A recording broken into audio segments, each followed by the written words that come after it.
السلام علیکم میرے پیارے دوستوں اور بھائیوں، اپنے دین کی تمام معلومات ہمیں ہونی چاہیے کیونکہ ہم مسلمان ہیں۔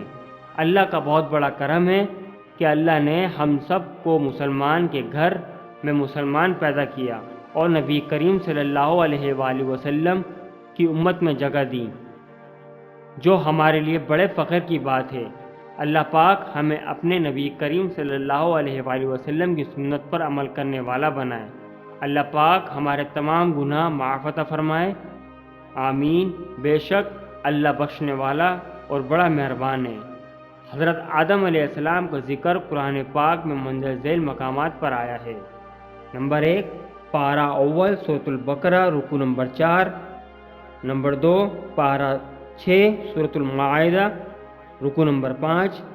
نمبر 3، پارہ نمبر 8 سورۃ الاعراف رکوع نمبر 2۔ نمبر 4، پارہ نمبر 9 سورۃ الاعراف رکوع نمبر 24۔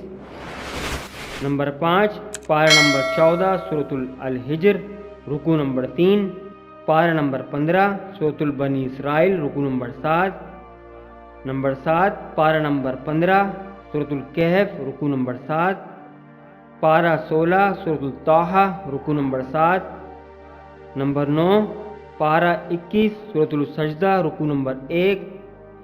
نمبر 10، پارہ 23 سورۃ الصعاد رکوع نمبر 5۔